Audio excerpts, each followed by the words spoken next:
Primero, con respecto a la respuesta de frecuencia, tenemos un amplificador de dos etapas.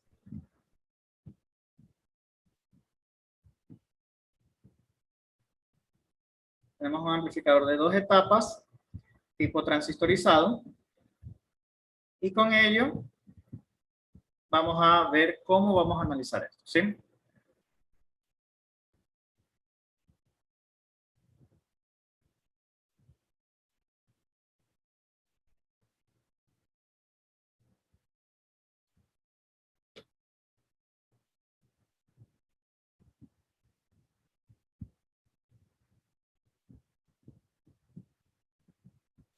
Muy bien. Entonces, primero análisis de C. ¿Qué vamos a hacer en análisis de C? Es básicamente encontrar el punto de operación.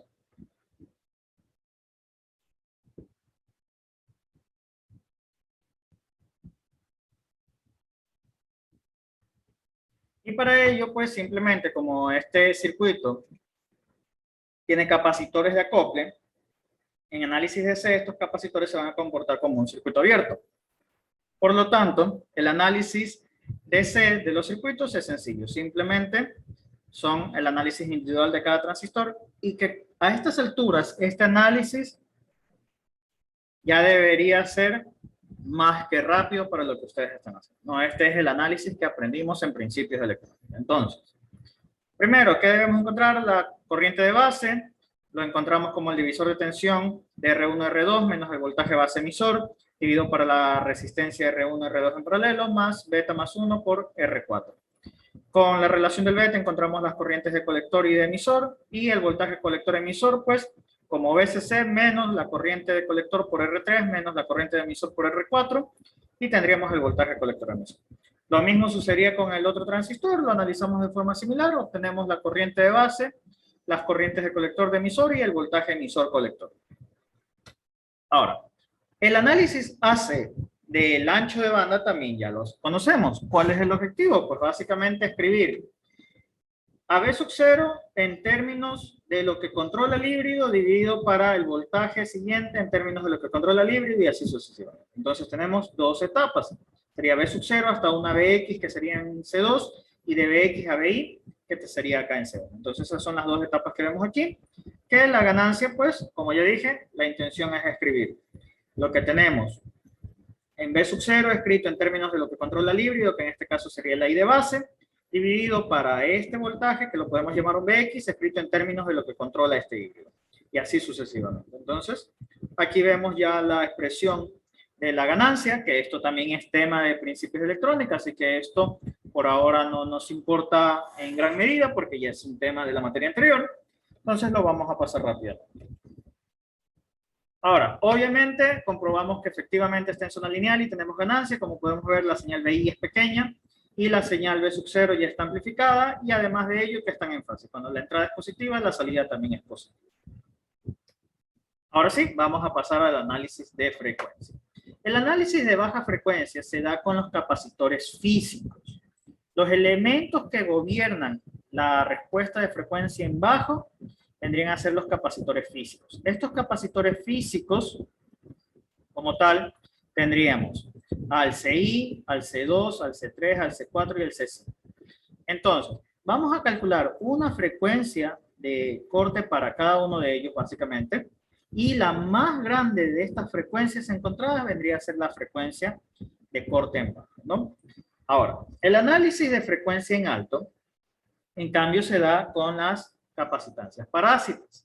Estas capacitancias parásitas, por otro lado, pues, vendrían a ser intrínsecas de la fabricación del elemento. Básicamente, los elementos están tan cerca entre ellos en su fabricación que generan capacitancias parásitas. Entonces, estas capacitancias parásitas que podemos ver, por ejemplo, capacitancia de base emisor, capacitancia de emisor colector, de base colector, capacitancia de entrada, de salida, pues son básicamente capacitancias parásitas. Que el fabricante normalmente nos da estas capacitancias como referencia de lo que él mide cuando fabrica su elemento. Y las otras se pueden interpretar o validar con respecto a lo típico o valores característicos que suelen salir de la conexión de cables y demás. Entonces, estas capacitancias parásitas tienen valores relativamente pequeños, muy bajos. Entonces, con ello, lo que nosotros vamos a hacer, pues, es básicamente calcular las frecuencias y la frecuencia más baja se convertirá en nuestra respuesta de frecuencia. Entonces, visto de forma gráfica, nosotros aquí tendríamos que la frecuencia de respuesta en baja sería esta. La frecuencia de corte en baja estaría aquí, cerca de 100 Hz, y la frecuencia de corte en alta estaría por acá, cerca de 1 MHz. Entonces, el ancho de banda sería lo que queda en medio, y esta sería la respuesta de las diferentes frecuencias que tenemos en baja y las diferentes frecuencias que tendríamos en alta. Eso es básicamente el análisis de frecuencia. Y lo que vimos en el video es cómo afecta pues esta frecuencia, básicamente en la ganancia y la respuesta del mismo.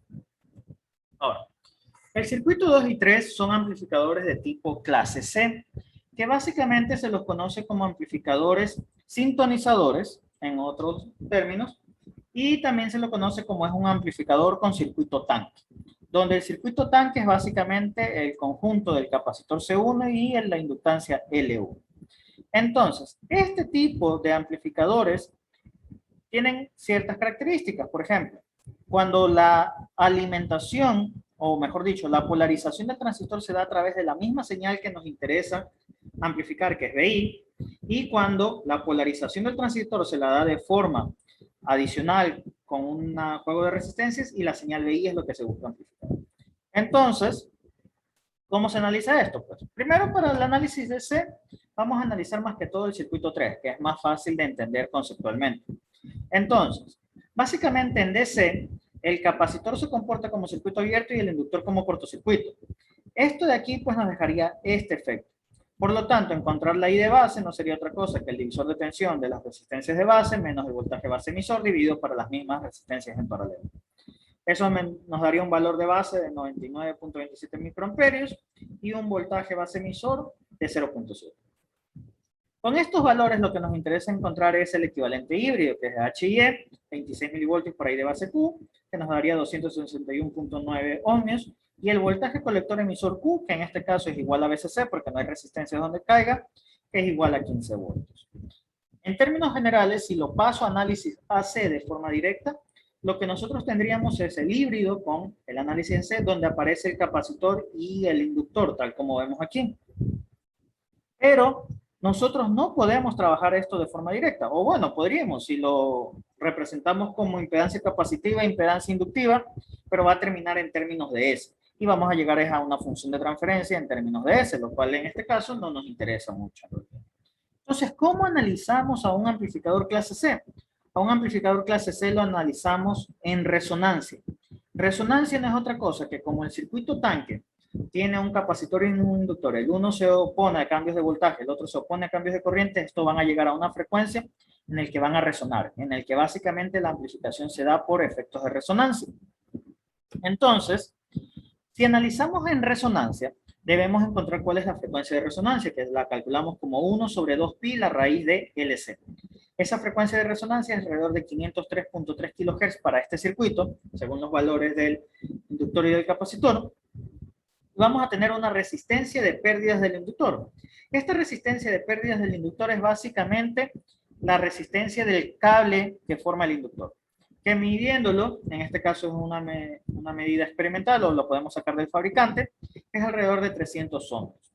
Entonces, reemplazando el circuito tanque con la resistencia de pérdidas del inductor, ya llegamos a una forma típica, lo que conocemos hasta este punto como los amplificadores de pequeña señal. Entonces, seguimos el análisis y vamos a llegar que en el análisis de AC, en la respuesta de frecuencia en resonancia, lo que tenemos es que omega sub 0, que vendría a ser la frecuencia igual de resonancia, solamente que en términos de radianes sería 1 sobre raíz de LC, nos queda 3.16 por 10 a la 6 radianes sobre segundos.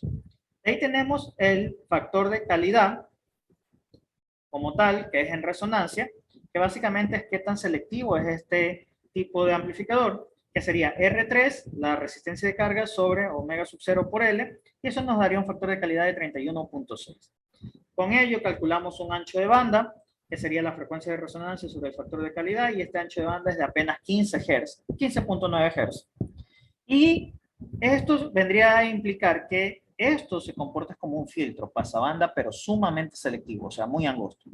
pero la realidad es que como tenemos resistencia de pérdida del inductor, hay un Q efectivo. Entonces, ese Q efectivo vendría a ser las resistencias que vemos a la salida, que vendrían a ser RPL en paralelo con R3, sobre omega sub 0L, y eso nos daría un Q efectivo de 0.92. Este Q efectivo de 0.92 es el Q que vamos a utilizar para encontrar la ganancia. Entonces, yo puedo calcular la ganancia de un amplificador clase C de estas dos formas. Como ya lo conocemos a través de las resistencias como R3 en paralelo con RPL por menos HFE sobre HIE, o lo puedo calcular en términos de la frecuencia de resonancia y el Q efectivo. Entonces, tenemos menos HFE por omega sub 0 por L por el Q efectivo dividido para HIE. Y esto nos da aproximadamente 333.6 veces. O sea, esta es la ganancia de un amplificador clase C. Con ello vemos pues que el circuito en términos de frecuencia se comporta como un pasabanda pero sumamente estrecho. Cualquier frecuencia fuera de la frecuencia de resonancia prácticamente no se amplifica, y dentro de la frecuencia de resonancia y del ancho de banda pues va a amplificarse, pero la mayor amplificación va a dar justamente en la frecuencia de resonancia, que es el pico aquí. Así que básicamente esto se vería como un filtro pasabanda, tal como lo vemos, solamente que muy estrecho. Y que justamente esa frecuencia de resonancia está alrededor de 503 kHz. Eso quiere decir que cuando la señal de entrada esté en la frecuencia de resonancia, se va a amplificar al máximo. Cualquier otra frecuencia no va a lograr amplificarse. Y con ello, pues jóvenes, tenemos la parte de la presentación.